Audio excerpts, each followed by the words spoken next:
Գյուրջան Կասկադ, հասանելի բնակարաններ 65 ամիս մարման ժամկետով։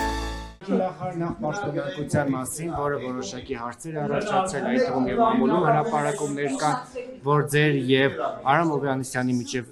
ըստ մամուլի հրապարակումների վեճ է եղել, ինչով էր պայմանավորված երկարամյա ոստիկանապետի, ոստիկանության ծառայողի աշխատանքից ազատումը։ Ես քիչ առաջ նշեցի, որ կադրային փոփոխությունները նախարարության համակարգում բնական են, որոշակի ժամանակահատված հետո հատկապես, երբ որ անձը կոնկրետ պաշտոն է զբաղեցնում, տրամաբանական է, որ կարիք կա փոփոխության, եւ այս դեպքում եղել է հենց այդպիսի որոշում, այսինքն գնահատել ենք, որ կադրային փոփոխությունը այս պահին տվյալ պաշտոնի համար կարեւոր կլինի, որպեսզի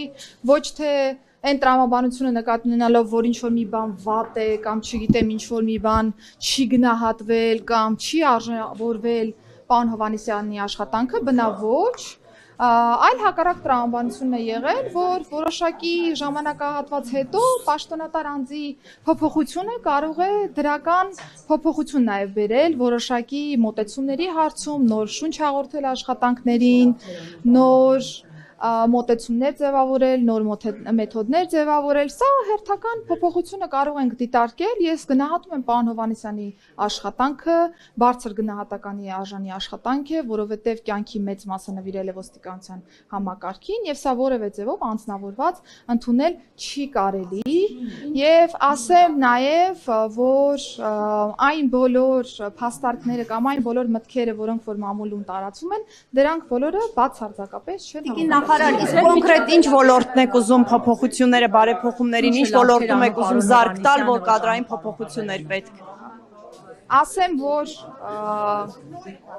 ներքին գործերի նախարարության համակարգի տեսանկյունից բնականաբար ռեֆորմային ուղղությունները բոլոր ուղղություններին են վերաբերում, թե ոստիկանությանը, թե փրկարար ծառայությանը, թե միգրացիա եւ քաղաքացիության ծառայությանը։ Դուք նկատել եք, որ մենք ունեցել ենք նաեւ միգրացիա եւ քաղաքացիության ծառայության պետի փոփոխություն, սա եւս իր դրական շունչն է բերել, այսպես ասեմ, աշխատանքների, բայց դա չի նշանակել, որ օրինակ չի գնահատվել պարոն Ղազարյանի աշխատանքը տվյալ պաշտոնում, հակառակը պարոն Ղազարյանը ունեցել է առաջխաղացում։ Ես պարոն Հովհաննիսյանի աշխատանքը բարձր եմ գնահատում, Նարեկ ջան, եւ ես սա նշել եմ, թե իր հետ մեր քննարկման շրջանակներում եւ թե նաեւ նորանշանակ պետի ներկայացման ժամանակ։ Ինչու այնքան ներկայացնակ, անգամ ավանդույթ է չհարգել եւ չեկավ նոր պետի նշանակման մասը։ Այդ չհարգելի պատճառ է, որ ըստ էության այդպես է մնաց անելու բոլորը։ Պարոն Հովհաննիսյանը ըստ արարողակարգի պատշաճ կերպով